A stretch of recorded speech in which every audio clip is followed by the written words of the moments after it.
Good morning, everyone. Common degree preliminary examination കഴിഞ്ഞതിന് ശേഷം നമ്മളോട് ചോദിച്ചിട്ടുള്ള ഏറ്റവും പ്രധാനപ്പെട്ട അല്ലെങ്കിൽ ഏറ്റവും കൂടുതൽ നമുക്ക് കിട്ടിയിട്ടുള്ളൊരു ചോദ്യം എന്ന് പറയുന്നത് മെയിൻസ് എക്സാമിനേഷന് സെക്രട്ടേറിയറ്റ് അസിസ്റ്റൻറ്റിൻ്റെ മെയിൻസ് എക്സാമിനേഷന് സെക്രട്ടേറിയറ്റ് അസിസ്റ്റൻറ്റ് എന്ന തരത്തിൽ നമ്മൾ പ്രിലിമിനറി തലത്തിൽ നടത്തിയ ഒരു സ്റ്റഡി പ്ലാൻ പോലെ തന്നെ മറ്റൊരു സ്റ്റഡി പ്ലാൻ ഉണ്ടാകുമോ എന്ന ചോദ്യമായിരുന്നു. അങ്ങനെ നമുക്ക് പേഴ്സണലായിട്ട് വന്ന മെസ്സേജുകൾക്കെല്ലാം നമ്മൾ തിരിച്ച് മറുപടി നിങ്ങളോട് പറഞ്ഞിട്ടുണ്ടായിരുന്നു, ഉണ്ടാകും. ആ ഒരു സ്റ്റഡി പ്ലാനിനെ കുറിച്ച് നിങ്ങളോട് സംസാരിക്കുന്നതിന് വേണ്ടിയിട്ടാണ് ഇന്ന് ഞാനിവിടെ വന്നിരിക്കുന്നത്. നമ്മൾ ഒരു 75 ദിവസം നീളുന്ന സ്റ്റഡി പ്ലാൻ ആരംഭിക്കാൻ പോവുകയാണ്. ജൂലൈ 14 മുതൽ തുടങ്ങിയിട്ട് സെപ്റ്റംബർ 27 വരെ എക്സാമിന് തൊട്ട് മുൻപ് വരെയുള്ള ഒരു സ്റ്റഡി പ്ലാനാണ് നിങ്ങൾക്ക് വേണ്ടി നമ്മൾ തരാനായിട്ട് പോകുന്നത്.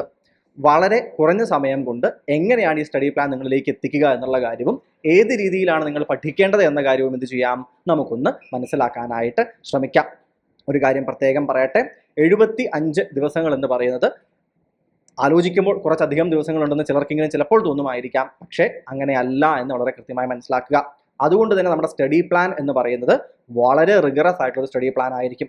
കഴിഞ്ഞ സ്റ്റഡി പ്ലാനുകളിൽ നമുക്ക് നമ്മൾ ഫീഡ്ബാക്കുകൾ വാങ്ങിയ സമയത്ത് ഫീഡ്ബാക്കുകളിൽ വളരെ കൃത്യമായിട്ട് എന്തൊക്കെ ബുദ്ധിമുട്ടുകളാണ് ഉണ്ടായത് എന്ന് ചില കുട്ടികൾ പറഞ്ഞിട്ടുണ്ടായിരുന്നു. ചില കുട്ടികൾ ഏതെല്ലാം രീതിയിൽ അത് ഉപകാരപ്പെട്ടു എന്ന കാര്യം നമ്മളോട് പറഞ്ഞിരുന്നു.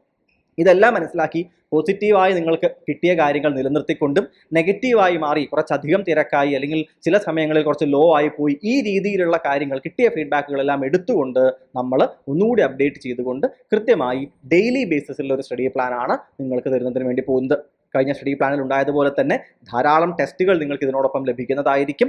പഠിച്ച കാര്യങ്ങൾ റിവൈസ് ചെയ്യുന്നതും പിന്നീട് സെപ്റ്റംബർ 27 എക്സാം ഹോളിൽ കയറുന്ന സമയത്ത് സ്റ്റേറ്റ്മെൻറ്റ് ക്വസ്റ്റ്യനുകളാകട്ടെ, ഡയറക്റ്റ് ആയിട്ടുള്ള ഫാക്ച്വൽ ക്വസ്റ്റ്യനുകളാകട്ടെ, എല്ലാ തരത്തിലുള്ള ക്വസ്റ്റ്യനുകളും നിങ്ങൾക്ക് ഭയമില്ലാതെ എഴുതുന്നതിന് വേണ്ടിയിട്ട് പേപ്പർ 1ഉം പേപ്പർ 2ഉം കവർ ചെയ്യുന്ന രീതിയിൽ ഒരു കോംപ്രഹെൻസീവ് ആയിട്ടുള്ള സ്റ്റഡി പ്ലാൻ ആണ് നമ്മൾ നിങ്ങൾക്ക് വേണ്ടിയിട്ട് തരാനായിട്ട് ഉദ്ദേശിക്കുന്നത്. അപ്പോൾ നമുക്ക് കൂടുതൽ ഡീറ്റെയിൽസ് എന്ത് ചെയ്യാം, നമുക്ക് നോക്കാം. ഓക്കെ, അപ്പോൾ നമുക്ക് ഇനി സ്റ്റഡി പ്ലാനുമായി ബന്ധപ്പെട്ടിട്ടുള്ള മറ്റ് ഡീറ്റെയിൽസിലേക്ക് നമുക്ക് കടക്കാം. നോക്കൂ, നമ്മൾ സെക്രട്ടേറിയറ്റ് അസിസ്റ്റൻറ്റ് എക്സാമിനേഷനുമായി ബന്ധപ്പെട്ടിട്ടുള്ള മെയിൻസ് എക്സാമിനേഷനുള്ള ഒരു സ്റ്റഡി പ്ലാനാണ് നിങ്ങൾക്ക് തരുന്നത്. ഒരു പ്രധാന സംശയം നിങ്ങൾക്ക് ഉണ്ടാവുക, ഇത് പേപ്പർ 1നാണോ പേപ്പർ 2നാണോ എന്നൊരു സംശയം ഉണ്ടെങ്കിൽ കംപ്ലീറ്റ് ആയിട്ടുള്ളൊരു പാക്കേജാണ് നമ്മൾ ഈ സ്റ്റഡി പ്ലാനിലൂടെ നിങ്ങൾക്ക് തരുന്നത്. അതായത് പേപ്പർ 1ൻ്റെ ഭാഗങ്ങളും പേപ്പർ 2 അഥവാ സ്പെഷ്യൽ ടോപ്പിക് എന്ന് പറയുന്ന ആ പഠന ഭാഗവും ഇത് മുഴുവനായിട്ട് പഠിച്ചു തീർക്കുക 75 ദിവസങ്ങൾ കൊണ്ട് എന്നുള്ളതാണ് നമ്മൾ എന്ത് ചെയ്യുന്നത്, ഉദ്ദേശിക്കുന്നത്.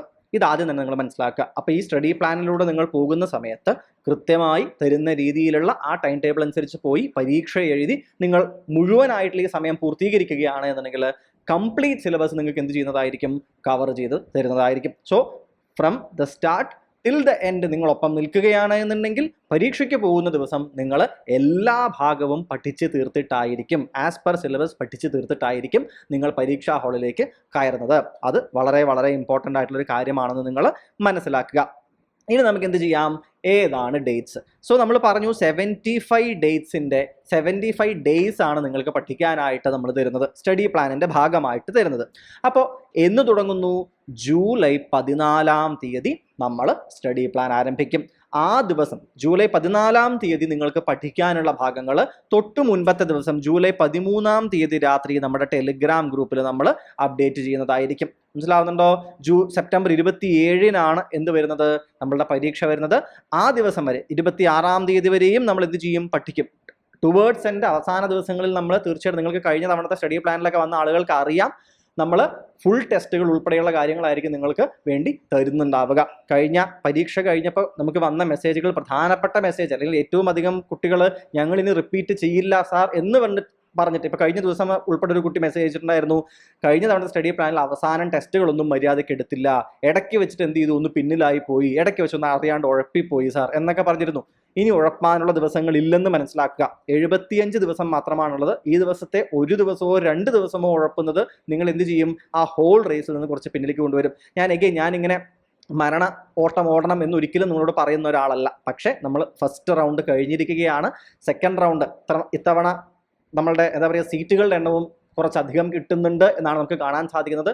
ഒരു സുവർണ അവസരം തന്നെയാണ്. നിങ്ങൾക്ക് കൃത്യമായ ഏറ്റവും നല്ലൊരു ജോലിയിൽ വളരെ എന്താ പറയുക ഒരു ജോലിക്ക് കയറാനും പിന്നീട് അങ്ങോട്ട് KS എക്സാമിനേഷൻ പോലെയുള്ള എക്സാമിനേഷൻസിലേക്ക് നിങ്ങൾക്ക് എന്ത് ചെയ്യാൻ പറ്റും, മറ്റ് കാറ്റഗറികളിലൂടെ എന്ത് ചെയ്യാൻ പറ്റും, വേണമെങ്കിൽ എക്സാം എഴുതാൻ സാധിക്കുകയും അതുപോലെ തന്നെ എന്താണ് വളരെ കേരളത്തിൽ തന്നെ ഏറ്റവും നല്ലൊരു ജോലി, അതായത് KS എക്സാമിനേഷൻ എല്ലാം കഴിഞ്ഞു കഴിഞ്ഞാൽ പിന്നെ ആളുകൾ ഏറ്റവും നോക്കുന്ന വളരെ നല്ലൊരു ജോലിയിലേക്കുള്ള ഒരു ആദ്യ പടിയാണ് നിങ്ങൾ എന്ത് ചെയ്തിരിക്കുന്നത്, പ്രിലിമിനറി കഴിഞ്ഞപ്പോൾ നിങ്ങൾ കടന്നിരിക്കുന്നത്. അത് ചെറിയൊരു കാര്യമല്ല എന്ന് ആദ്യം മനസ്സിലാക്കുക. എന്നിട്ട് സ്വയം ഒന്ന് അഭിനന്ദിക്കുക. നിങ്ങൾ എന്ത് ചെയ്തിരിക്കുന്നു, നിങ്ങൾ ആദ്യഘട്ടം കടന്നിരിക്കുന്നു അല്ലെ. നമ്മൾ ഈ മറ്റേ വെൽഡൻ വാസു എന്നൊക്കെ പറയുന്നത് പോലെ വെൽഡൻ വാസു തള്ളിയിട്ടാണ്, ഇത് തള്ളലല്ല. എന്താണ്, നമ്മൾ കഷ്ടപ്പെട്ട് പഠിച്ച് എന്ത് ചെയ്തിരിക്കുകയാണ്, പരീക്ഷ പാസ്സായിരിക്കുകയാണ്. ആദ്യഘട്ടം കടന്നു എന്ന് വെച്ചാൽ നമ്മളൊരു 30%, 40% യാത്ര നമ്മൾ അവസാനിച്ചിരിക്കുന്നു. ഇനി അടുത്ത 40% കടന്നാൽ എന്തായിരിക്കും, നമ്മൾ പിന്നെ നമ്മളുടെ ടുവേർഡ്സ് എൻഡിലേക്ക് എന്താണ്, പരീക്ഷയിലേക്ക് നമ്മൾ എത്തുകയും ചെയ്യും. സോ ആദ്യം തന്നെ പ്രിലിംസ് കടന്ന് നിങ്ങൾക്ക് ഒരു കൺഗ്രാജുലേഷൻസ് ഞാൻ പറയേണ്ടതായിരുന്നു ആദ്യം തന്നെ അല്ലെ, പറയാൻ വിട്ടുപോയി, ക്ഷമിക്കുക. നിങ്ങൾ എന്ത് ചെയ്തിരിക്കുന്നു, ആദ്യഘട്ടം കടന്നിരിക്കുന്നു. ഇനി നമ്മൾ എന്ത് ചെയ്യുകയാണ്, സെപ്റ്റംബർ 27 എന്ന് പറയുന്ന ഒരൊറ്റ ഡേറ്റിലേക്ക് കോൺസെൻട്രേറ്റ് ചെയ്യുകയാണ്. അതിനിടയിൽ നമ്മൾ എന്തില്ല, നമുക്കിനി റെസ്റ്റ് ഇല്ല. മനസ്സിലാവുന്നുണ്ടോ? ചിലപ്പോൾ ഈ 75 ദിവസങ്ങളിൽ ഏതെങ്കിലും ചില ദിവസങ്ങൾ ചിലപ്പോൾ നിങ്ങൾക്ക് റെസ്റ്റ് തന്നേക്കാം. ഒരു ദിവസം എന്ത് ചെയ്യുക, പിന്നിൽ പോയ ആളുകൾ ഒന്ന് വരിക. നിങ്ങൾക്കറിയാം, നമ്മൾ ചില ദിവസങ്ങളിൽ എന്ത് ചെയ്യാറുണ്ട്, ഒരു ഓഫ് ഡേ കൊടുക്കാറുണ്ട് നിങ്ങൾക്കൊന്ന് റിലാക്സ് ചെയ്യുന്നതിന് വേണ്ടിയിട്ടും പിന്നിലായ ആളുകൾക്ക് എന്തെങ്കിലും തീർക്കുന്നതിന് വേണ്ടിയും. അത് ചിലപ്പോൾ നമ്മൾ തരുമായിരിക്കും ഇടയ്ക്ക് വെച്ച്. എന്നാലും 75 ദിവസം എന്ന് പറയുന്നത് വളരെ ടൈറ്റ് ആയിട്ടുള്ള ഒരു ഷെഡ്യൂൾ ആയിരിക്കുമെന്ന് ആദ്യം തന്നെ മനസ്സിലാക്കുക. അത്രയും ഓട്ടം ഓടാൻ റെഡിയാണ്. അത് ഓടി തീർക്കും, ആ റാങ്ക് ലിസ്റ്റിൽ കയറണം എന്നുള്ള ഉറപ്പുള്ള ആളുകൾക്ക്. കഴിഞ്ഞ ദിവസം നമുക്കൊരു കുട്ടി ഇതേപോലെ എന്താ പറയുക, വാട്സപ്പിൽ എവിടുന്നോ നമ്പർ സംഘടിപ്പിച്ചിട്ട് മെസ്സേജ് അയച്ചിട്ടുണ്ടായിരുന്നു. അതായത് നമ്മുടെ മെയിൻ ചാനലിൽ ഒരു മെസ്സേജ് ഇട്ടു. ഒരു കുട്ടി നമ്മുടെ ലൈവുകളിൽ സ്ഥിരം വരുന്നൊരു കുട്ടിയാണ്. ആ കുട്ടി ജോലി കിട്ടി സാർ എന്ന് പറഞ്ഞിട്ട് ഒരു മെസ്സേജ് അയച്ചു. അത് നമ്മുടെ മെയിൻ ഗ്രൂപ്പ്, നമ്മുടെ RRB SSC ഗ്രൂപ്പിൽ ഇട്ടിട്ടുണ്ടായിരുന്നു. അത് കഴിഞ്ഞപ്പോൾ എനിക്ക് വന്നൊരു മെസ്സേജ് ആയിരുന്നു, സാർ ഇതേപോലെ ഒരു മെസ്സേജ് ഞാനും അയക്കും ഇപ്രാവശ്യത്തെ എക്സാം കഴിഞ്ഞാൽ എന്ന് പറഞ്ഞിട്ട്. പേഴ്സണലി എനിക്ക് വലിയ സന്തോഷം തന്നൊരു മെസ്സേജ് ആയിരുന്നു. അതായത് ആ കൺവിക്ഷനോട് കൂടി പഠിക്കും എന്നുള്ള ഒരു എന്താ പറയുക രീതിയിൽ പഠിക്കുന്ന കുട്ടികളാണുള്ളത് എന്നും അവരോടാണ് നിങ്ങൾ എല്ലാവരും കോമ്പീറ്റ് ചെയ്യുന്നത് എന്നതും എന്ത് ചെയ്യണം, നിങ്ങൾ എപ്പോഴും ഓർക്കേണ്ടതായിട്ടുണ്ട്. അപ്പോൾ 14-ാം തീയതി നമ്മൾ തുടങ്ങുന്ന ഈ ഒരു എന്താ പറയുക ഓട്ടം എന്ന് തന്നെ പറയാം, അത് നമ്മൾ സെപ്റ്റംബർ 27 വരെ കൃത്യമായിട്ട് തുടരുന്നതായിരിക്കും. ഇനി എവിടെയാണ് നിങ്ങൾക്ക് നമ്മളുടെ സ്റ്റഡി പ്ലാൻ കിട്ടുക? അപ്പൊ ഡേറ്റ് നമ്മൾ മനസ്സിലായി, 14-ാം തീയതി നമ്മൾ സ്റ്റാർട്ട് ചെയ്യാൻ പോവുകയാണ്. ടിൽ സെപ്റ്റംബർ 27 എന്ത് ചെയ്യും, ഇത് തുടരുന്നതായിരിക്കും. സെപ്റ്റംബർ 27 പരീക്ഷ എഴുതി പേന താഴെ വെക്കുന്നത് വരെ നമ്മുടെ സ്റ്റഡി പ്ലാൻ ഓടിക്കൊണ്ടിരിക്കുകയാണ്. മനസ്സിലാവുണ്ടോ? പരീക്ഷാ ഹാളിൽ നിങ്ങൾക്ക് സ്റ്റഡി പ്ലാനിൽ നിന്ന് വന്ന ചോദ്യങ്ങൾ, നിങ്ങളുടെ എക്സാമുകൾ നിങ്ങൾ എഴുതിയത്, റിവിഷൻ നടത്തിയത് എല്ലാം നിങ്ങൾക്ക് എന്ത് ചെയ്യും, കൃത്യമായിട്ട് ഓർമ്മ വരും. ഓക്കെ അല്ലേ? അപ്പൊ ഡേറ്റുകൾ മനസ്സിലാക്കിയിരിക്കുന്നു. അടുത്ത ഘട്ടം എവിടെ ഏത് കിട്ടും? ഇത് നമ്മളുടെ അക്കാഡമിക്സ് PSCയുടെ മെയിൻ ചാനലാണ്. അക്കാഡമിക്സ് PSCയുടെ ചാനലിൽ നമ്മൾ എന്ത് ചെയ്യുന്നതായിരിക്കും, ഇത് അപ്ഡേറ്റ് ചെയ്യുന്നതായിരിക്കും. അതിന്റെ അർത്ഥം എന്താണ്, ഈ ഒരു പെർട്ടിക്കുലർ സ്റ്റഡി പ്ലാൻ എന്ന് പറയുന്നത് it is open to everyone. നമ്മൾ ഇപ്പോൾ ഇത് എന്ത് ചെയ്യുന്നില്ല, നമ്മളൊരു പെയ്ഡ് ആക്കി മാറ്റുന്നില്ല. പക്ഷേ ഒരു കാര്യം വളരെ വ്യക്തമായിട്ട് നിങ്ങൾ മനസ്സിലാക്കുക, നമ്മൾ ടൈം ടേബിൾ ഇടുന്ന സമയത്ത് നമ്മൾ ടൈം ടേബിൾ ഇടുക. കഴിഞ്ഞ സ്റ്റഡി പ്ലാൻ കണ്ടിട്ടുണ്ടെങ്കിൽ നിങ്ങൾക്ക് മനസ്സിലാകും ക്ലാസ്സുകൾ നമ്മൾ പറയുന്നത്. ഇപ്പോൾ അറൈവൽ ഓഫ് യൂറോപ്യൻസ് എന്ന് പറഞ്ഞിട്ടുള്ളൊരു ഭാഗമുണ്ട് അല്ലെ, വാസ്കോഡ ഗാമ ഉൾപ്പെടെയുള്ള അറൈവൽ ഓഫ് യൂറോപ്യൻസ് എന്ന് വെച്ചിട്ട് കേരള ഹിസ്റ്ററിയിലൊരു ഭാഗമുണ്ട്. ഈ ടോപ്പിക്ക് നമ്മൾ വ്യക്തമായി തരും, സോ ദാറ്റ് നമ്മുടെ കോഴ്സിലേക്ക് ഇനിയും എത്തിയിട്ടില്ലാത്ത കുട്ടികൾക്കും എന്താണെന്ന് പഠിക്കേണ്ട ടോപ്പിക് എന്ന് മനസ്സിലാകാൻ വേണ്ടിയിട്ട്. പക്ഷേ ഈ യൂറോപ്യൻസിൽ നമ്മൾ ബ്രാക്കറ്റിൽ ഒരു ക്ലാസ് നമ്മൾ മെൻഷൻ ചെയ്യും. അത് നമ്മുടെ കോഴ്സിൽ ആ ക്ലാസ് ഏതാണോ ആ ക്ലാസ് ആയിരിക്കും. ഇപ്പൊ കേരള ഹിസ്റ്ററിയിൽ ഇത്രാമത്തെ ക്ലാസ് എന്ന് നമ്മൾ എന്ത് ചെയ്യും, അവിടെ നമ്മൾ മെൻഷൻ ചെയ്യും. അത് നമ്മളുടെ കോഴ്സ് എടുത്ത് നമ്മളുടെ ഒപ്പം കൂടിയിട്ടുള്ള ഓൾറെഡി കൂടിയിട്ടുള്ള കുട്ടികൾക്ക് കൃത്യമായി ആ സ്ഥലത്ത് പോയി അത് മാത്രം പഠിച്ച് അന്നത്തെ ദിവസം വേഗം അവസാനിപ്പിക്കുന്നതിന് വേണ്ടിയിട്ടുള്ളൊരു സൗകര്യമാണ്. പക്ഷേ ടോപ്പിക് എന്ത് ചെയ്യും, നിങ്ങൾക്ക് കൃത്യമായിട്ട് അവിടെ നമ്മൾ തരും. അത് നിങ്ങൾക്ക് എന്ത് ചെയ്യാം, നിങ്ങളുടെ സോഴ്സിൽ നിന്ന് കൃത്യമായിട്ട് പഠിക്കാം. So in short, the study plan is open to everyone. നമ്മൾ പക്ഷേ ക്ലാസ് നമ്പർ കൊടുക്കുന്നത് കണ്ട് നിങ്ങൾ കൺഫ്യൂസ് ആവണ്ട. ആ ക്ലാസ് നമ്മുടെ കോഴ്സ് എടുത്ത കുട്ടികൾക്ക് എന്ത് ചെയ്യുകയാണ്, നമ്മൾ സ്പെസിഫൈ ചെയ്ത് പറയുകയാണ്. Go to this particular place and study എന്നെന്ത് ചെയ്യുകയാണ്, നമ്മൾ പറയുകയാണ്. ആ കൺഫ്യൂഷൻ പാടില്ല. കഴിഞ്ഞ തവണത്തെ ഏറ്റവും അധികം വന്ന ചോദ്യങ്ങളിലൊന്ന് ഇതായിരുന്നു. അപ്പോൾ എവിടെ നിങ്ങൾക്ക് സ്റ്റഡി പ്ലാൻ ലഭിക്കും? നിങ്ങൾക്ക് ഈ ഒരു മെയിൻ ചാനലിൽ, അക്കാഡമിക്സ് PSC എന്ന് പറയുന്ന ചാനലിൽ നിങ്ങൾക്ക് എല്ലാ ദിവസവും എന്താണ് അടുത്ത ദിവസത്തേക്ക് പഠിക്കേണ്ടതെന്ന് തലേ ദിവസം രാത്രി തന്നെ നിങ്ങൾക്ക് അവൈലബിൾ ആക്കും. ഒന്നാമത്തെ കാര്യം. പിന്നെ നമുക്കൊരു ഡെഡിക്കേറ്റഡ് ആയിട്ടുള്ള പെയ്ഡ് ടെലിഗ്രാം ഗ്രൂപ്പ് ഉണ്ട്. അത് സെക്രട്ടേറിയറ്റ് അസിസ്റ്റന്റുമായി ബന്ധപ്പെട്ട കോഴ്സ് എടുത്ത കുട്ടികളാണ് ഇവിടെ ജോയിൻ ചെയ്തിട്ടുള്ളത്. ഇതാണ് നമ്മളുടെ ഏറ്റവും എന്തെന്ന് പറയുന്നത് കോർ ആയിട്ടുള്ള ഒരു ഭാഗം എന്ന് പറയുന്നത് ഇവിടെയാണ്. ഇവിടെ നമുക്ക് നിങ്ങൾ കാണുന്ന പോലെ നിങ്ങൾക്ക് എന്ത് ചെയ്യാം, നമുക്കറിയാം general, constitution, economics, science and art and sports, culture എന്നൊക്കെ പറഞ്ഞിട്ട് കുറേ ഡിവിഷൻസ് കണ്ടോ. ഇവിടെയാണ് നമ്മൾ സ്പെഷ്യൽ ടോപ്പിക് ആകട്ടെ, സ്പെഷ്യൽ ടോപ്പിക്കിന്റെ ഭാഗം കുറച്ച് താഴെയാണ് കിടക്കുന്നത്. ഓരോ ഭാഗങ്ങളിലുമുള്ള സംശയങ്ങൾ നിങ്ങൾക്ക് ചോദിക്കാൻ ഫാക്കൽറ്റീസ് തന്നെ വന്നിട്ട് എന്ത് ചെയ്യും, സംശയങ്ങൾ തീർക്കും. നിങ്ങൾക്ക് തന്നെ സംശയങ്ങൾ തീർക്കാം.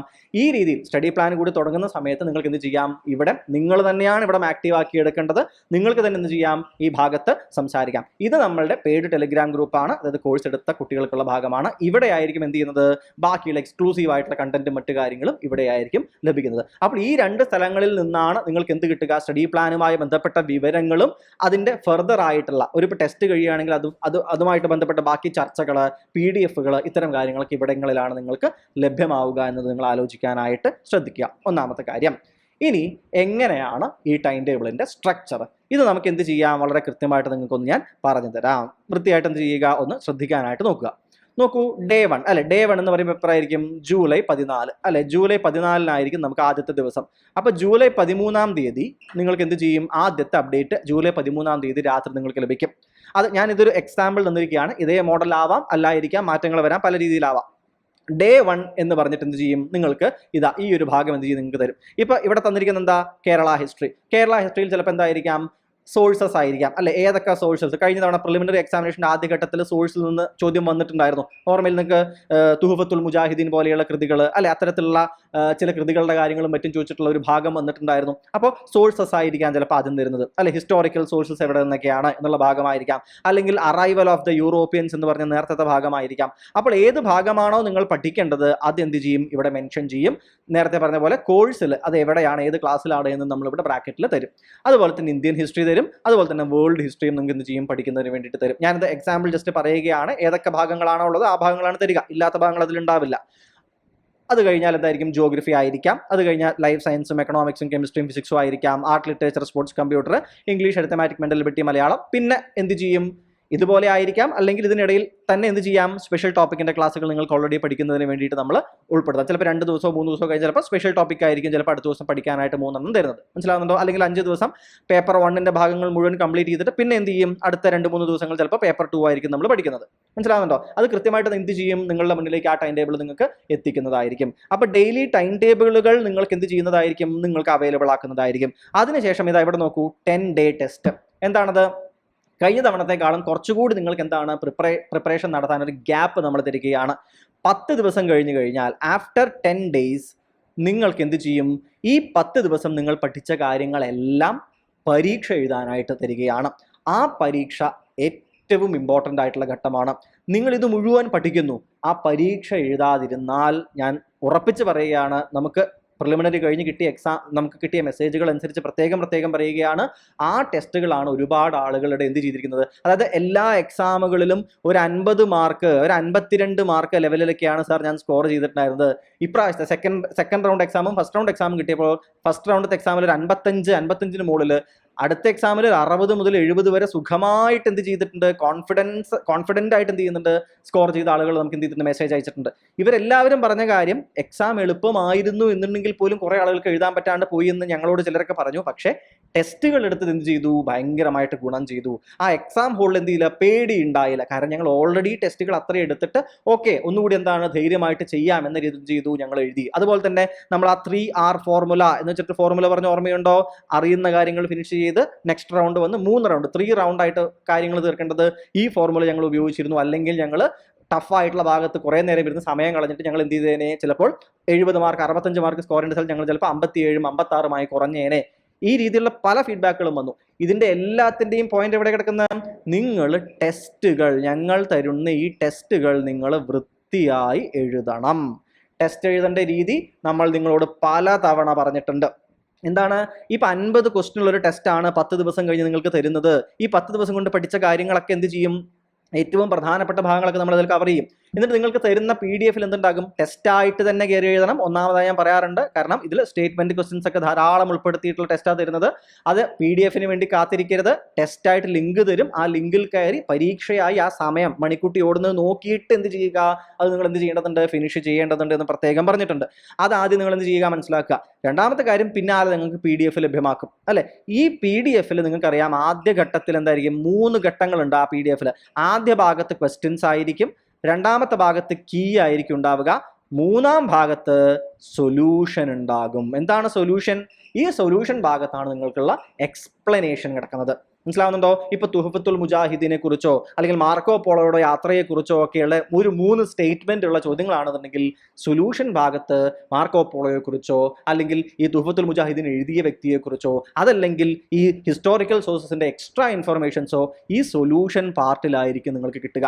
അപ്പൊ നിങ്ങൾ ഒരു ചോദ്യം നിങ്ങൾ ശരിയാക്കിയാൽ പോലും ഇവിടെ പോയിട്ട് ഈ 10ാമത്തെ ചോദ്യം ശരിയാണ്, 10ാമത്തെ ചോദ്യത്തിന്റെ സൊല്യൂഷനും വായിച്ചിട്ട് വേണം നിങ്ങൾ മുന്നോട്ട് പോകാൻ.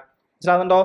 നിങ്ങളുടെ എക്സാം, നിങ്ങളുടെ പഠനം 10 ദിവസത്തെ പൂർത്തിയാകുന്നത് ഈ എക്സാം എഴുതി ശരിയായ ചോദ്യത്തിന്റെ ഉൾപ്പെടെ സൊല്യൂഷൻസ് കൂടി വായിക്കണം. കാരണം ഇപ്പോൾ തുഹഫത്തുൽ മുജാഹിദീൻ ചോദിച്ചു എന്ന് വിചാരിക്കുക, അടുത്ത തവണ അതായിരിക്കില്ല ചോദിക്കണം എന്നുള്ളത് അല്ലെ. അപ്പൊ എക്സ്ട്രാ ഇൻഫർമേഷൻ ഇവിടെ കിട്ടും. ഇപ്രാവശ്യത്തെ പ്രിലിംസ് ഫസ്റ്റ് സ്റ്റേജ് അല്ലെ, അതിൽ എന്ത് ചോദിച്ചിട്ടുണ്ടായിരുന്നു? ഡൽഹിയിലെയും ആഗ്രയിലെയും നിർമ്മിതികളെ കുറിച്ചുള്ള ചോദ്യങ്ങൾ വന്നിട്ടുണ്ടായിരുന്നു അല്ലെ. നമ്മളുടെ ടെസ്റ്റുകളിൽ സൊല്യൂഷൻ പാർട്ടിൽ എന്ത് ചെയ്തിട്ടുണ്ടായിരുന്നു? ഈ ഭാഗങ്ങൾ വളരെ കൃത്യമായിട്ട് നമ്മൾ മെൻഷൻ ചെയ്തിട്ടുണ്ടായിരുന്നു. ആ സൊല്യൂഷൻ കൂടി വായിച്ചു പോയ ആളുകൾക്ക് വളരെ സുഖമായിട്ട് എന്ത് ചെയ്യാമായിരുന്നു? എലിമിനേറ്റ് ചെയ്തിട്ട് അവിടുത്തെ ക്വസ്റ്റ്യൻ എന്ത് ചെയ്യാൻ പറ്റുമായിരുന്നു? ശരിയാക്കാൻ പറ്റുമായിരുന്നു. അപ്പോൾ വീണ്ടും വീണ്ടും പറയുന്നു, നിങ്ങളുടെ 10 ദിവസത്തെ പഠനം പൂർത്തിയാകുന്നു എന്ന് നിങ്ങൾക്ക് ഉറപ്പ് വേണമെന്നുണ്ടെങ്കിൽ ഈ ടെസ്റ്റ് എഴുതി അതിന്റെ സൊല്യൂഷൻസ് ഉൾപ്പെടെ വായിച്ച് നിങ്ങൾ എന്ത് ചെയ്യണം? 10 ദിവസത്തെ പരിപാടി അവസാനിപ്പിക്കണം. ഇങ്ങനെ 10 ദിവസം നിങ്ങൾ പഠിച്ച് 70ാം ദിവസമാകുമ്പോൾ നിങ്ങൾ 7 കോംപ്രിഹെൻസീവ് ആയിട്ടുള്ള ടെസ്റ്റുകൾ നിങ്ങൾ എഴുതിയിട്ടുണ്ടാകും സ്റ്റഡി പ്ലാന്റെ ഭാഗമായിട്ട്. 10 ദിവസം നിങ്ങൾ പഠിക്കുന്നു, 10ാമത്തെ ദിവസം നമ്മൾ എന്ത് ചെയ്യുന്നു? നിങ്ങൾ എക്സാം എഴുതുന്നു. 20ാമത്തെ ദിവസം എക്സാം എഴുതുന്നു, 30ാമത്തെ ദിവസം എക്സാം എഴുതുന്നു. 70 ദിവസം കൊണ്ട് 7 ഗംഭീര ടെസ്റ്റുകൾ നിങ്ങൾ എന്ത് ചെയ്യും? നിങ്ങൾ ചെയ്ത് തീർത്തിട്ടുണ്ടാകും. ആ സമയം ആകുമ്പോഴേക്കും സ്പെഷ്യൽ ടോപ്പിക്കിന്റെ ഉൾപ്പെടെ നിങ്ങൾ എന്ത് ചെയ്യും? നിങ്ങൾക്ക് നിങ്ങളുടെ കോഴ്സുകളിലേക്ക് എന്ത് ചെയ്യും? സ്പെഷ്യൽ ടോപ്പിക്കിലെ ക്ലാസ്സുകളും ടോപ്പിക്കുകളുമായി ബന്ധപ്പെട്ട ടെസ്റ്റുകൾ നിങ്ങൾക്ക് അവിടെ ലഭ്യമാകും. ടുവേർഡ്സ് എൻഡ് നിങ്ങൾക്ക് ഫുൾ ടെസ്റ്റുകളും എന്ത് ചെയ്യും? ലഭ്യമാകും. കോഴ്സിൽ നിങ്ങൾക്ക് ഓൾറെഡി അറിയാം, ടെസ്റ്റുകൾ കൊണ്ട് നിറഞ്ഞിരിക്കുകയാണ്. വെറുതെ ചുമ്മാ തള്ളുന്നതല്ല കേട്ടോ, നിങ്ങൾക്ക് കയറി അറിയാം. അത്രയധികം ടെസ്റ്റുകൾ നിങ്ങൾ അവൈലബിൾ ആക്കിയിട്ടുണ്ട്, ഓൾറെഡി അവൈലബിൾ ആക്കിയിട്ടുണ്ട്. അതുപോലെ നിങ്ങൾ ചെയ്ത് തീർക്കുക ആദ്യം. അതൊക്കെ പരമാവധി നിങ്ങൾ വെറുതെ കൂടെ കുളമാക്കരുത്. പഠിക്കുക, ടെസ്റ്റ് എടുക്കുക. ആ രീതിയിൽ എന്ത് ചെയ്യുക? ടെസ്റ്റുമായിട്ട് ഫെമിലിയറൈസ് ആവുക. മനസ്സിലാവുന്നുണ്ടോ? അപ്പൊ ഈ രീതിയിൽ 10 ദിവസത്തെ എന്താ പറയുക, ഓരോരോ ഭാഗങ്ങളായിട്ട് നിങ്ങൾക്ക് എന്ത് ചെയ്യാം? പഠിച്ച് നിങ്ങൾക്ക് പോകാനായിട്ട് സാധിക്കും. സോ ഈ ഒരു രീതിയിൽ നമ്മൾ എന്ത് ചെയ്യും? സ്റ്റഡി പ്ലാൻ നമ്മൾ മുന്നോട്ടേക്ക് കൊണ്ടുപോകുന്നതായിരിക്കും.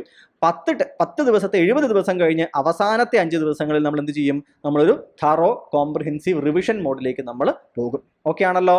അപ്പോൾ നിങ്ങളൊപ്പം നിൽക്കുകയാണ്, നമ്മൾ ഒരുമിച്ച് പോവുകയാണ് എന്നുണ്ടെങ്കിൽ ഈ ഒരു മെത്തേഡായിരിക്കും നമ്മൾ ഫോളോ ചെയ്യുക.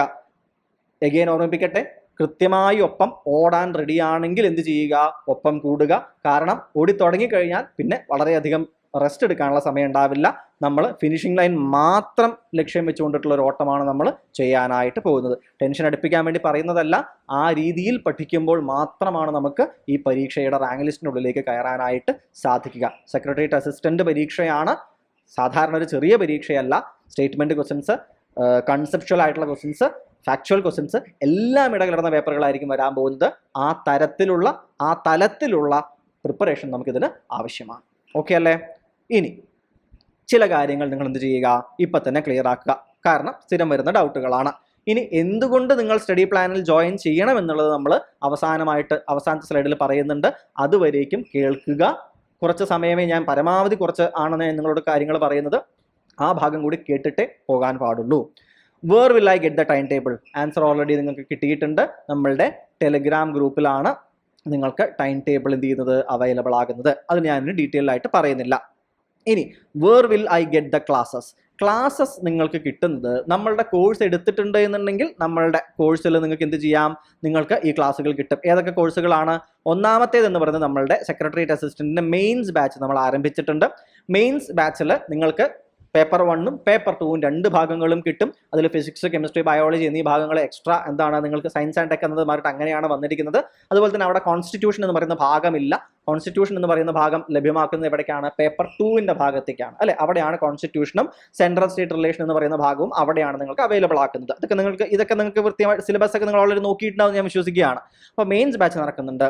പിന്നെ ഞാനിത് ഡീറ്റെയിൽസ് പറയുന്നില്ല. നമ്മൾ മോക്ക് ടെസ്റ്റുകൾ, സ്പെഷ്യൽ ടോപ്പിക്കിന്റെ കവറേജ് ആണെങ്കിലും SCRT, NCRT ബാക്കിയുള്ള സോഴ്സുകൾ കവർ ചെയ്യുന്നതാണെങ്കിലും നിങ്ങൾക്ക് എന്താ പറയുക, കൃത്യമായിട്ട് പഠിച്ചു തീർക്കുക എന്നൊരൊറ്റ ലക്ഷ്യത്തോടു കൂടി മാത്രം നിങ്ങൾക്ക് തരുന്ന ഭാഗങ്ങളാണ് ഇവിടെ നിങ്ങൾക്ക് കാണാനായിട്ട് സാധിക്കുക. പിന്നെ സ്പെഷ്യൽ ടോപ്പിക്ക് മാത്രമായിട്ടുള്ള കോഴ്സ് നമുക്ക് അവൈലബിൾ ആണ്. സ്പെഷ്യൽ ടോപ്പിക്ക് മാത്രമായിട്ടുള്ള കോഴ്സിലും ഇതേപോലെ തന്നെയാണ്. നമ്മൾ SCERT NCERT ഭാഗങ്ങൾ തീർച്ചയായിട്ടും. പിന്നെ നിങ്ങളുടെ സിലബസ് നോക്കി അറിയാം, കൃത്യമായി UPSC എക്സാമുകളിൽ വരുന്നതായിട്ടുള്ള തലത്തിൽ Kerala economy, Kerala model development എന്നത് ഒഴിച്ചു കഴിഞ്ഞാൽ ബാക്കി കാര്യങ്ങളൊക്കെ UPSC തലത്തിൽ എന്താ പറയുക കാണുന്ന ടൈറ്റിലുകളാണ്, ടോപ്പിക്കുകളാണ് ഓരോ മോഡ്യൂളുകളിലും കിടക്കുന്നത്. അതുകൊണ്ട് തന്നെ UPSC മെറ്റീരിയലുകൾ ഇഗ്നോ പോലെയുള്ള എക്സാമുകളിൽ എന്ത് ചെയ്യുന്നുണ്ട്, ഫ്രീ ആയിട്ട് ഇത്തരത്തിലുള്ള ഭാഗങ്ങൾ നമുക്ക് എന്താണ് സോഴ്സസ് കാണാൻ പറ്റുന്നുണ്ട്. അതുപോലെ തന്നെ കേരളത്തിന്റെ പലവിധ യൂണിവേഴ്സിറ്റികളുണ്ട് അല്ലെ, ഈ യൂണിവേഴ്സിറ്റികളുടെ ടെക്സ്റ്റ് ബുക്കുകൾ, അവരുടെ സിലബസുകളിൽ ഇതുപോലെയുള്ള ടൈറ്റിലുകൾ നമുക്ക് കാണാനായിട്ട് സാധിക്കും. നമ്മുടെ സിലബസിലുള്ള ടൈറ്റിലുകൾ നമുക്ക് കാണാനായിട്ട് സാധിക്കും. ആ ഭാഗത്ത് നിന്നും നമ്മൾ എന്ത് ചെയ്യുന്നുണ്ട്, ഇൻഫോർമേഷൻസ്, സോഴ്സസ് നമ്മൾ പരിധി നിങ്ങൾക്ക് വേണ്ടിയിട്ട് എടുക്കുന്നുണ്ട്. സോ ദാറ്റ് ഒരു ഭാഗവും വിട്ടുപോകരുത് എന്ന നിർബന്ധ ബുദ്ധി കാരണം. ഓക്കെ അല്ലേ? അപ്പോൾ ഈ 2 കോഴ്സുകളാണ് നിങ്ങൾക്ക് നോക്കാനുള്ളത്. ഈ 2 കോഴ്സുകൾ എടുത്ത കുട്ടികളാണ് നിങ്ങൾ എന്നുണ്ടെങ്കിൽ ഈ കോഴ്സുകളിൽ നിങ്ങൾക്ക് ഈ ഭാഗങ്ങളെല്ലാം ഒരിടത്ത് നിങ്ങൾക്ക് പഠിക്കാനായിട്ട് നിങ്ങൾക്ക് ലഭ്യമാക്കും. ഇനി അല്ലാത്ത കുട്ടികളാണെങ്കിലോ നിങ്ങൾക്ക് ടോപ്പിക്കുകൾ ഡെയിലി നിങ്ങൾക്ക് ഓപ്പൺ ആയിട്ട് നിങ്ങൾക്ക് അവൈലബിൾ ആണ്. ആ ടോപ്പിക്കുകൾ നിങ്ങൾ എവിടെയാണോ നിങ്ങൾ പഠിക്കുന്നത്, ഇപ്പോൾ ഏത് സോഴ്സ് ഉപയോഗിച്ചാണോ പഠിക്കുന്നത്, അവിടെ നിന്ന് നിങ്ങൾക്ക് എന്ത് ചെയ്യാം, ഈ ടോപ്പിക്കുകൾ പോയിട്ട് അതാത് ദിവസങ്ങളിൽ നിങ്ങൾക്ക് പഠിച്ച് പ്രിപ്പയർ ചെയ്യാനായിട്ട് സാധിക്കും. മനസ്സിലാവുന്നുണ്ടോ? അതായത് കോഴ്സ് എടുത്ത കുട്ടികൾക്ക് നമ്മൾ എന്ത് ചെയ്യും, അത് കൃത്യമായ ഒരു സ്ഥലം പറഞ്ഞു കൊടുക്കും, അവിടെ പോകാം. അല്ലാത്ത കുട്ടികൾക്ക് ഭയപ്പെടേണ്ട ആവശ്യമൊന്നുമില്ല. നിങ്ങൾ ഏത് സോഴ്സ് ആണോ ഇപ്പോൾ ഫോളോ ചെയ്യുന്നത്, ആ സോഴ്സിൽ നിന്ന് എന്ത് ചെയ്യുക, ഈ ഭാഗങ്ങൾ കൃത്യമായി കണ്ടെത്തുക, പഠിക്കുക, എന്ത് ചെയ്യുക, പ്രിപ്പയർ ചെയ്യുക. മനസ്സിലാവുന്നുണ്ടോ? വളരെ ശക്തമായിട്ട് പ്രിപ്പയർ ചെയ്യുക. സോ അതിന്റെ അർത്ഥം എന്താണ്? Is it open to everyone എന്ന ക്വസ്റ്റിന്റെ ആൻസർ എന്താണ്? A big fat yes. എല്ലാവർക്കും ഇത് ഓപ്പൺ ആണ്. Study plan is open to everyone. ഈ ഒരു കൃത്യമായ ടൈം ടേബിൾ നിങ്ങൾക്ക് പഠിച്ചു പോകേണ്ടത് എങ്ങനെ എന്നുള്ള ഡെയിലി ബേസിസിൽ തലേ ദിവസം നിങ്ങൾക്ക് സിലബസുമായി ബന്ധപ്പെട്ട ഭാഗങ്ങൾ നിങ്ങൾ ഓരോ ദിവസവും ഫോളോ ചെയ്ത് പോവുകയാണ് എന്നുണ്ടെങ്കിൽ 75 ദിവസം എത്തുമ്പോൾ കംപ്ലീറ്റ് ആയിട്ടുള്ള സിലബസ് കവർ ചെയ്യുന്ന രീതിയിലുള്ള ഈ ഒരു കോംപ്രഹെൻസീവ് ആയിട്ടുള്ള നിങ്ങളുടെ സ്റ്റഡി പ്ലാൻ നിങ്ങൾക്ക് ഓരോരുത്തർക്കും ഫ്രീ ആയിട്ട് അവൈലബിൾ ആണ്. അത് എന്ത് ചെയ്യുക, നിങ്ങൾ പഠിച്ചു പോവുക. So it is open to everyone. നമ്മുടെ ടെലിഗ്രാം ഗ്രൂപ്പിലേക്ക് വരുന്ന എല്ലാവർക്കും എന്ത് ചെയ്യുന്നതായിരിക്കും, ഈ സിലബസ്, ഈ ഒരു പെർട്ടിക്കുലർ സ്റ്റഡി പ്ലാൻ അവൈലബിൾ ആകുന്നതായിരിക്കും. ഇനി അടുത്ത ഒരു ചോദ്യം ചില കുട്ടികൾ ചോദിച്ചിരുന്നു, ഇതെന്താണ് നമ്മളിങ്ങനെ ചേഞ്ച് വരുത്തുന്നത്? നമ്മൾ നേരത്തെ പറഞ്ഞ പോലെ പേഴ്സണൽ മെസ്സേജ് അയച്ചവരോട് പറഞ്ഞു നമ്മൾ ഡെയിലി ബേസിസുള്ള സ്റ്റഡി പ്ലാനാണ് തരാൻ പോകുന്നത്. അപ്പോൾ ചോദിച്ചാൽ അങ്ങനെ ഒരാഴ്ചക്കുള്ള മൊത്തം തന്നിരുന്ന ഒരു രീതി എന്തുകൊണ്ട് വിട്ടു? കാരണം ഇത് നടന്നപ്പോൾ പല കുട്ടികളും ചെയ്തൊരു പ്രശ്നം, നമ്മൾ സാധാരണ ഇപ്പം Monday, Tuesday, Wednesday, Thursday, Friday എന്ന് വെച്ച് തരുമായിരുന്നു. പ്രശ്നം എന്താ അറിയോ, ഇങ്ങനെ എല്ലാം കാണും, ഒരാഴ്ചത്തെ മൊത്തം അങ്ങോട്ട് കാണുക. അപ്പോൾ ഒരു ദിവസം ഇത് വിട്ട് കഴിഞ്ഞാൽ എന്ത് ചെയ്യും, ആ കുഴപ്പമില്ല, ഇത് ഈ ദിവസം ചേർക്കാം, ഇത് ഈ ദിവസം ചേർക്കാം എന്ന് വിചാരിച്ചിട്ട് അങ്ങോട്ട് മാറ്റി ഈ മൊത്തം പ്ലാൻ കാണുമ്പോൾ ശരി വെള്ളിയാഴ്ച എന്ത് ചെയ്യാം, ഈ ദിവസത്തിൽ കൂടി ചേർത്ത് പഠിക്കാം എന്ന രീതിയിലേക്ക് പോകാൻ തുടങ്ങി. അത് അവസാനം ഇതിങ്ങനെ കൂടി അവസാനം എന്തായി, ഒരുപാട് ഭാഗങ്ങൾ സ്കിപ്പ് ആവാൻ തുടങ്ങി. അതുകൊണ്ട് ഇങ്ങനെ വലിയൊരു ടൈം ടേബിൾ ആദ്യമേ തന്ന് നമ്മൾ എന്ത് ചെയ്യുന്നില്ല, നിങ്ങളുടെ പ്ലാനിനെ കുളമാക്കുന്നില്ല. നമ്മൾ ഈ ടൈം ടേബിൾ ഫോളോ ചെയ്യുന്ന ഉദ്ദേശം എന്താണ്, ഡെയിലി പഠിച്ച് തീർത്ത് പോവുക എന്നതാണ് ഉദ്ദേശം. അത് നമുക്ക് എന്ത് ചെയ്യാം. സോ ഡെയിലി ടൈം ടേബിൾ തന്നെ ആയിരിക്കും. 75 വളരെ ഷോർട്ട് പീരീഡ് ഓഫ് ടൈമാണ് നമുക്കുള്ളത്. ഈ ദിവസത്തിൽ നമ്മൾ എന്ത് ചെയ്യേണ്ട ആവശ്യമില്ല, ഇനി പോസ്റ്റ്പോൺ പരിപാടി നമുക്കില്ല. മനസ്സിലാവുന്നുണ്ടോ? എന്ത് മാത്രം ചെയ്യുന്നു, ഡെയിലി തലേ ദിവസം നിങ്ങൾക്ക് ഭാഗം തരുന്നു, അടുത്ത ദിവസം വൃത്തിയായിട്ട് അത് പഠിച്ചു തീർക്കുന്നു, അടുത്ത ദിവസം വൃത്തിയായി പഠിച്ചു തീർക്കുന്നു, അടുത്ത ദിവസം വൃത്തിയായി പഠിച്ചു തീർക്കുന്നു, 10ാം ദിവസം പരീക്ഷ എഴുതുന്നു, കംപ്ലീറ്റ് അത് റിവൈസ് ആയി നെക്സ്റ്റ് അടുത്ത ഭാഗത്തേക്ക് കടക്കുന്നു. ഈ ഒരു തറോ ആയിട്ടുള്ള പരിപാടിയിലേക്ക് നമ്മൾ എന്ത് ചെയ്യുന്നു, നമ്മൾ പോവുകയാണ്. സോ ഡെയിലി ടൈം ടേബിൾ തന്നെയാണ് നമ്മൾ എന്ത് ചെയ്യുന്നത്, ഫോളോ ചെയ്യുന്നതിന് വേണ്ടിയിട്ട് പോകുന്നത്. ഓക്കെ അല്ലേ? കോഴ്സുകളുടെ കാര്യം നമ്മൾ ഓൾറെഡി എന്ത് ചെയ്തു, നിങ്ങളോട് 2 കോഴ്സുകളും പറഞ്ഞിരുന്നു. ഇനി വൈ ദിസ് സ്റ്റഡി പ്ലാൻ? ഇപ്പോഴും ചിലർ തോന്നുകയാണ് സ്റ്റഡി പ്ലാൻ ഫോളോ ചെയ്യണോ, സ്റ്റഡി പ്ലാനൊക്കെ ആവശ്യമുണ്ടോ, എൻ്റെ ഒരു രീതിക്ക് പഠിച്ചു പോയാൽ മതിയോ? നിങ്ങൾക്ക് കോൺഫിഡൻ്റ് ആണ്, നിങ്ങൾ ഇടയ്ക്ക് വെച്ച് ടൈം ലാഗ് നിങ്ങൾക്ക് വരില്ല, ഇടയ്ക്ക് വെച്ച് നിങ്ങൾ ഉറപ്പില്ല, നിങ്ങൾ തീർച്ചയായിട്ടും നിങ്ങൾക്കൊരു സ്ട്രക്ചർ സ്വയം ഉണ്ടാക്കാൻ സാധിക്കുമെന്ന് നിങ്ങൾക്ക് ഉറപ്പുണ്ടെങ്കിൽ നിങ്ങൾ ആ രീതിക്ക് പൊക്കോളൂ, ഒരു പ്രശ്നവുമില്ല. മനസ്സിലാവുന്നുണ്ടോ? ഞാൻ എഗെയിൻ പറയുകയാണ്, സ്റ്റഡി പ്ലാൻ്റെ കാര്യങ്ങൾ ഇത്രയും ഞാൻ പറഞ്ഞ ശേഷം ഞാൻ നിങ്ങളോട് പറയുകയാണ്, നിങ്ങൾക്ക് എന്താണ് തോന്നുന്നത്, നിങ്ങൾക്കില്ല ഒറ്റയ്ക്ക് നിങ്ങൾക്ക് പോയാൽ മതി എന്നാ തോന്നുന്നത്, നിങ്ങൾക്ക് ഇടയ്ക്ക് വെച്ച് ഉഴപ്പലോ പ്രശ്നങ്ങളോ ഒന്നും ഉണ്ടാവില്ലെന്ന് ഉറപ്പാണെങ്കിൽ നിങ്ങൾ നിങ്ങളുടെ പ്ലാൻ അനുസരിച്ച് പോകും, ഒരു പ്രശ്നവുമില്ല. മനസ്സിലാവുന്നുണ്ടോ? നിങ്ങളുടെ പ്ലാൻ തന്നെയായിരിക്കും നിങ്ങൾക്ക് നല്ലത്. ഇനി പക്ഷെ സ്റ്റഡി പ്ലാനിൽ ജോയിൻ ചെയ്താൽ എന്താണ് ഗുണം? ഒന്നാമത്തെ കാര്യം സിലബസ് കംപ്ലീഷൻ ആണ്. നിങ്ങളുടെ സിലബസിൽ തന്നിട്ടുള്ള എല്ലാ ഭാഗവും സ്റ്റഡി പ്ലാന്റെ ഭാഗമായി പഠിക്കാൻ അതാത് ദിവസങ്ങളിൽ ഓരോ ദിവസങ്ങളിലായിട്ട് വരും. ഒരു ഭാഗവും നിങ്ങൾക്ക് എന്ത് ചെയ്യില്ല, നോക്കാതെ പോകാൻ പറ്റില്ല നിങ്ങൾ ഫോളോ ചെയ്യുകയാണ് എന്നുണ്ടെങ്കിൽ. ഞാൻ അഗെയിൻ പറയുന്നു, ചില ദിവസങ്ങളിൽ എക്സ്ട്രാ ടൈറ്റ് ആയിട്ടുള്ള ദിവസങ്ങൾ ഉണ്ടാകും. അത് നിങ്ങൾ തന്നെ എന്ത് ചെയ്യണം, കൃത്യമായിട്ട് ടൈം വെച്ച് കോംപ്രിഹെൻസീവായിട്ട് പ്ലാൻ ചെയ്ത് എക്സിക്യൂട്ട് ചെയ്യണം. അത് നിങ്ങളുടെ ജോലിയാണ്. നമുക്ക് ഈ കാര്യങ്ങൾ തരാനും എക്സാമുകൾ എത്തിക്കാനും നിങ്ങൾക്ക് എന്ത് ചെയ്യാം, എല്ലാം റെഡിയാക്കി തരാൻ പറ്റും. പക്ഷെ എടുത്ത് കഴിക്കൽ നിങ്ങൾ തന്നെ ചെയ്യേണ്ടതുണ്ട്. ചുരുക്കി പറഞ്ഞു കഴിഞ്ഞാൽ മനസ്സിലാവുന്നുണ്ടോ? സോ സിലബസ് കംപ്ലീഷൻ ഏറ്റവും ഇമ്പോർട്ടൻ്റ് ആയിട്ടുള്ള കാര്യമാണ്. അത് നിങ്ങൾക്ക് ഈ സ്റ്റഡി പ്ലാനിൽ ജോയിൻ ചെയ്താൽ നിങ്ങൾക്ക് ചെയ്യാൻ കഴിയുന്നതായിരിക്കും. രണ്ടാമത്തെ ഈ ഹോൾ പരിപാടിയിലെ ഏറ്റവും ഇമ്പോർട്ടൻ്റ് ആയിട്ടുള്ള കാര്യം സിസ്റ്റമാറ്റിക് ആയിട്ടുള്ള പഠനം. കോംപ്രിഹെൻസീവ് എന്ന് നമ്മൾ പറഞ്ഞു, സിസ്റ്റമാറ്റിക് എന്ന വാക്കും ഇമ്പോർട്ടൻ്റ് ആണ്. എപ്പോഴും പറ്റുന്ന കാര്യമാണ്, പഠിച്ചൊരു പകുതി ദിവസം എത്തുമ്പോൾ മൊത്തം പേടിയാവും. അയ്യോ, ഞാനപ്പോൾ ഇത്രയും പഠിച്ചു, ഇനി അടുത്തത് ഞാൻ കംപ്ലീറ്റ് ചെയ്യുമോ, ചെയ്യില്ലേ, ഇത് തീരുമോ, തീരും, സിലബസ് തീർന്നിരിക്കും. എന്ത് ചെയ്താൽ, നിങ്ങൾ സിസ്റ്റമാറ്റിക്കായി ഒപ്പം പഠിച്ചു വന്നാൽ നിങ്ങൾ 70-ാം ദിവസം ആവുമ്പോഴേക്കും നിങ്ങളുടെ എന്ത് ചെയ്തിട്ടുണ്ടാവും, 95%, 100% സിലബസ് എന്ത് ചെയ്യും, നിങ്ങൾ ഏതാണ്ട് ഒപ്പം വന്നിട്ട് നിങ്ങൾ പഠിച്ചിരിക്കും. ഒരു 5% 6% എന്ത് ചെയ്യും, നിങ്ങൾക്കൊക്കെ ചില അവിടെ ഇവിടെ അബദ്ധമൊക്കെ പറ്റും അല്ലേ, നിങ്ങൾ പഠിച്ച പോണേൻ്റെ ചിലതൊക്കെ വിട്ടുപോകും. ഒരു 5% 6% ചിലപ്പോൾ എല്ലാവർക്കും ബാക്കായി പോകും. അത് കുഴപ്പമില്ല. അവസാന ദിവസങ്ങളിലെ ടെസ്റ്റുകളിൽ നമുക്ക് എന്ത് ചെയ്യാം, ആ ഭാഗങ്ങൾ ഒന്നുകൂടി കോൺസെൻട്രേറ്റ് ചെയ്തിട്ട് എന്ത് ചെയ്യാം, പഠിക്കാൻ ശ്രമിക്കാം. മനസ്സിലാവുന്നുണ്ടോ? 100% പഠിച്ചിട്ട് ആരും എക്സാമിന് പോകുന്നില്ല, അങ്ങനെ ഒരു ഭയം നിങ്ങൾക്ക് വേണ്ട. പക്ഷെ നമ്മുടെ ഉദ്ദേശം എന്താണ്, 100% മാത്രമാണ് നമ്മുടെ ഉദ്ദേശം. ഇനി നിങ്ങൾ പഠിക്കും, പക്ഷേ റിവിഷൻ നടത്തില്ല. റിവിഷനാണ് എല്ലാം കൂട്ടുകാരെ. ഞാൻ ആദ്യ സ്റ്റഡി പ്ലാനിൻ്റെ സമയത്തും പറഞ്ഞിരുന്നു, റിവിഷൻ നിങ്ങൾ നടത്തി കഴിഞ്ഞാൽ നിങ്ങളുടെ എന്ത് ചെയ്തു, നിങ്ങളുടെ പരീക്ഷ സക്സസ്ഫുൾ ആയി കഴിഞ്ഞു. നിങ്ങൾ പഠിച്ചുകൊണ്ട് പോയിക്കൊണ്ടേയിരിക്കും, പക്ഷേ ഇടയ്ക്കൊന്ന് തിരിച്ചു പോയിട്ട് റിവൈസ് ചെയ്യില്ല. നിങ്ങൾ ഒരിക്കൽ റിവൈസ് ചെയ്യുമ്പോൾ എന്താണ്, ആ ഗ്യാപ്പുകളൊക്കെ ഒന്ന് ക്ലിയർ ആയിട്ട് എന്ത് ചെയ്യണം, ഒന്നുകൂടി അത് ഫ്രഷൻ ചെയ്യണം. ഒരു റിഫ്രഷ് ബട്ടൺ അമർത്തുകയാണ് നിങ്ങൾ. തിരിച്ചു പോയി ഒന്നുകൂടി വായിച്ച് റിവൈസ് ചെയ്യുന്ന സമയത്ത് നമ്മളിവിടെ എന്താ ചെയ്യുന്നത്, പഠിക്കുന്നു, ടെസ്റ്റുകളിലൂടെ എല്ലാം ഒന്നുകൂടി റിവൈസ് ചെയ്യുന്നു, പിന്നെയും പഠിക്കുന്നു, റിവൈസ് ചെയ്യുന്നു. ഇടയ്ക്ക് ഗ്യാപ്പ് ഡേയ്സ് തരുമെന്ന് പറഞ്ഞില്ലേ, ചിലപ്പോൾ ആ ദിവസം നിങ്ങൾക്ക് റിവൈസ് ചെയ്യാനുള്ള ദിവസങ്ങളായിട്ട് നിങ്ങൾക്ക് ഉപയോഗിക്കാൻ പറ്റും. മനസ്സിലാവുന്നുണ്ടോ? വിട്ടുപോയ എക്സ്ട്രാ പഠിക്കണമെന്ന് തോന്നുന്ന ഭാഗങ്ങൾ ഒന്നുകൂടി എന്ത് ചെയ്യാം, പഠിച്ചെടുക്കാൻ പറ്റും. സോ റിവിഷൻ എന്ന് പറയുന്നതിൽ നമ്മൾ ഏറ്റവും ഇമ്പോർട്ടൻസ് കൊടുക്കുന്നുണ്ട്. ഇതെന്ത് ചെയ്യുക, സ്റ്റഡി പ്ലാനിൽ ചേർന്നിട്ട് നിങ്ങൾ ചെയ്യാനായിട്ട് ശ്രമിക്കുക. ഇനി മറ്റൊരു കാര്യം, നമ്മുടെ ടെസ്റ്റുകളിൽ നമ്മൾ സ്റ്റേറ്റ്മെൻറ്റ് ക്വസ്റ്റ്യൻസ് ധാരാളമായിട്ട് ഉൾപ്പെടുത്താറുണ്ട്. അത് നിങ്ങൾക്ക് വേണ്ടി മാത്രമാണ്. കാരണം സ്റ്റേറ്റ്മെൻറ്റ് ക്വസ്റ്റ്യൻസ് വരും. പ്രത്യേകിച്ച് എവിടെയാണ് വരിക, പേപ്പർ 2-ൽ സ്പെഷ്യൽ ടോപ്പിക് എന്ന് പറയുന്ന ഭാഗത്ത് നിങ്ങൾക്ക് തിയറിറ്റിക്കലായിട്ടുള്ള കൺസെപ്റ്റുകൾ ചെക്ക് ചെയ്യുന്ന, ഇപ്പോൾ principles of administration, principles of management, module 1ഉം മോഡ്യൂൾ 2ഉം, ഇത് രണ്ടിലും തിയറിറ്റിക്കലായിട്ട് ധാരാളം ഭാഗങ്ങളുണ്ട്. മനസ്സിലാവുന്നുണ്ടോ? കൺസെപ്റ്റുകൾ ഏത് രീതിയിൽ ചെയ്യണം, തിങ്കേഴ്സ് ഉണ്ട്, അവരുടെ തിയറീസ് ഉണ്ട്. ഈ ഭാഗങ്ങളിൽ നിന്നെല്ലാം കൺസെപ്റ്റുകളാണ് ചോദ്യം വരിക. കൺസെപ്റ്റുകൾ ചോദ്യം നിങ്ങൾക്ക് എഴുതാൻ പറ്റണമെന്നുണ്ടെങ്കിൽ കൺസെപ്റ്റ് ക്ലിയർ ആയാൽ മാത്രമേ നിങ്ങൾക്ക് ചെയ്യാൻ സാധിക്കുകയുള്ളൂ. ആ കൺസെപ്റ്റുകൾ ക്ലാസ്സുകൾ കണ്ടു തന്നെ പഠിക്കുക, ആ ക്ലാസ്സുകൾ വീണ്ടും വീണ്ടും കാണുക, പ്രത്യേകം നോട്ട് ബുക്ക് വെക്കുക. ഞാൻ അഗെയിൻ പറഞ്ഞു, നോട്ട് മേക്കിങ്ങിനെ കുറിച്ച് ഞാനൊരു വീഡിയോ തന്നെ നിങ്ങൾക്ക് ചെയ്തു തന്നിട്ടുണ്ട്. നോട്ട് ബുക്സ് എന്ത് ചെയ്യുക, സെപ്പറേറ്റ് ഓരോന്നിനും വെക്കുക, എക്സ്ട്രാ പോയിന്റ് എഴുതാൻ സൈഡിൽ സ്ഥലം വിടുക, എല്ലാം ഞാൻ ആ നോട്ട് മേക്കിംഗ് വീഡിയോയിൽ പറഞ്ഞിട്ടുണ്ട്. അതെന്ത് ചെയ്യുക, എഴുതി എന്ത് ചെയ്യുക, കോംപ്രിഹെൻസീവ് ആക്കി മാറ്റുക. കോംപ്രിഹെൻസീവ് എന്ന് പറയുന്നതിൻ്റെ അർത്ഥം എന്താണ്? കോംപ്രിഹെൻസീവ് ആവുക എന്ന് വെച്ച് കഴിഞ്ഞാൽ നിങ്ങൾക്ക് ഉള്ളിൽ എന്ത് ചെയ്യണം, ക്ലാരിറ്റിയോടുകൂടി അത് ഉള്ളിൽ വേണം. വെറുതെ സർഫേസ് ലെവൽ എന്തൊക്കെയോ മനസ്സിലാക്കി വെക്കില്ല, ക്ലാരിറ്റിയോടുകൂടി അത് വേണം. അതിന് നിങ്ങൾ സ്വയം നോട്ട് എഴുതിയാൽ ആ ക്ലാരിറ്റി തനിയെ വന്നോളും. മനസ്സിലാവുന്നുണ്ടോ? ഇനി പേപ്പർ 2 സ്പെഷ്യൽ ടോപ്പിക്ക് നമ്മൾ എന്ത് ചെയ്യുന്നുണ്ട്, നമ്മൾ ഏറ്റവും കൃത്യമായിട്ട് ഈ പറഞ്ഞ പേപ്പർ 2-ലാണ് നിങ്ങൾ സ്റ്റേറ്റ്മെൻറ്റ് ക്വസ്റ്റ്യൻസ് ഏറ്റവും അധികം എന്ത് ചെയ്യേണ്ടത്, ഒന്ന് ഭയപ്പെടേണ്ടത്. കാരണം ഭയപ്പെടുക എന്ന് വെച്ചാൽ പേടിപ്പിക്കാൻ പറയല്ല, കാരണം അവിടെ തിയറീസും കൺസെപ്റ്റുകളും ആയിരിക്കും ചോദ്യങ്ങളായിട്ട് വരിക. മനസ്സിലാവുന്നുണ്ടോ? അത് പ്രത്യേകം നിങ്ങൾ ഓർക്കാനായിട്ട് ശ്രദ്ധിക്കണം. ഓക്കെ അല്ലേ?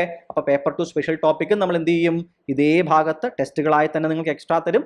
നമ്മൾ എന്ത് ചെയ്യും, നേരത്തെ പറഞ്ഞ അതേപോലെ തന്നെ പഠിക്കുകയും റിവൈസ് ചെയ്യുകയും ചെയ്തുകൊണ്ട് നമ്മൾ മുന്നോട്ടേക്ക് പോവുകയും ചെയ്യും. ഓക്കെ അല്ലേ? അപ്പോൾ സ്റ്റഡി പ്ലാനിന് നിങ്ങൾ എന്ത് ചെയ്യുക, നിങ്ങൾ തയ്യാറാവുക. ടെലിഗ്രാം ഗ്രൂപ്പിലേക്ക് നിങ്ങൾ കടന്നു വരിക. ടെലിഗ്രാം ഗ്രൂപ്പിൽ നിങ്ങൾക്ക് ഇതുമായി ബന്ധപ്പെട്ടിട്ടുള്ള പ്രധാനപ്പെട്ട കാര്യങ്ങൾ നിങ്ങൾക്ക് അപ്ഡേഷൻ വന്നുകൊണ്ടേയിരിക്കും. ആ കാര്യങ്ങൾ എന്ത് ചെയ്യുക, പഠിച്ച് മുന്നോട്ട് വരാനായിട്ട് ശ്രമിക്കുക. സോ കാര്യങ്ങൾ വ്യക്തമായി എന്ന് വിചാരിക്കുന്നു. ജൂലൈ 14-ാം തീയതി നിങ്ങൾക്ക് വേണ്ട ആദ്യത്തെ ടൈം ടേബിളുമായിട്ട് നമ്മൾ എത്തുന്നതായിരിക്കും. വളരെ കൃത്യമായിട്ട് എന്ത് ചെയ്യുക, തയ്യാറാവുക. ഇനി 4 ദിവസങ്ങളാണ് ജൂലൈ 14-നുള്ളത്. ജൂലൈ 13-ാം തീയതി രാത്രി നിങ്ങൾക്ക് ആദ്യ ദിവസത്തിൻ്റെ ടൈം ടേബിൾ അവൈലബിൾ ആക്കുന്നതായിരിക്കും. 75 ദിവസങ്ങളാണ് നമ്മുടെ മുന്നിലുള്ളത്. ഈ 75 ദിവസത്തെ നിങ്ങളുടെ പ്രയത്നം എന്ന് പറയുന്നത് നിങ്ങളുടെ ജീവിതം തന്നെ സെറ്റിലാക്കാൻ സാധിക്കുന്ന വിധത്തിൽ ഒരു കാര്യമായിരിക്കും. നിങ്ങൾ പല ടെൻഷനിലായിരിക്കും ചിലപ്പോൾ ഉണ്ടാവുക, സെൽഫ് ഡൗട്ടിലായിരിക്കും ചിലപ്പോൾ ഉണ്ടാവുക, എന്നെക്കൊണ്ട് സാധിക്കുമോ എന്ന ഒരു സംശയത്തിലും, അല്ലെങ്കിൽ വീട്ടിലെ പ്രശ്നങ്ങളായിരിക്കാം, ആരോഗ്യ പ്രശ്നങ്ങളായിരിക്കാം. 75 ദിവസം നമുക്ക് എന്ത് ചെയ്യാം, നമുക്കിവയെല്ലാം നമ്മുടെ സെക്കൻഡറി കൺസിഡറേഷൻ ആക്കാം. അവയെല്ലാം നിങ്ങൾക്ക് ഡീൽ ചെയ്യേണ്ടി വരും. നിങ്ങൾക്കറിയാം, വളരെ കഷ്ടപ്പാട് നിറഞ്ഞ ഒരുപാട് കുട്ടികൾ നമുക്ക് മെസ്സേജ് അയക്കാറുണ്ട്, കല്യാണം കഴിഞ്ഞ കുട്ടികൾ, അല്ലെങ്കിൽ മറ്റ് ജോലി ചെയ്തുകൊണ്ട് പഠിക്കുന്ന ആളുകൾ. പക്ഷെ നിങ്ങളൊന്ന് മനസ്സിലാക്കുക, ഇത്തരത്തിൽ സ്ട്രഗിൾ ചെയ്യുന്ന ആളുകളാണ് പലപ്പോഴും റാങ്ക് ലിസ്റ്റിലേക്ക് കയറാറുള്ളത്. കാരണം എന്താണ്? അവർ അത്രയധികം ഉള്ള സമയത്തിനെ ആത്മാർത്ഥമായിട്ട് വിനിയോഗിക്കും. ആ രീതി എന്ത് ചെയ്യുക? ഫോളോ ചെയ്യുക. ഉള്ള സമയം ഏറ്റവും ആത്മാർത്ഥമായിട്ട് പഠിക്കുക, നല്ല രീതിയിൽ എക്സാമുകൾ എഴുതുക. ഞങ്ങൾ നിങ്ങളുടെ ഒപ്പം തന്നെയുണ്ട്. നമ്മൾ ഇത്തവണ നേടിയിരിക്കും. Thank you everyone.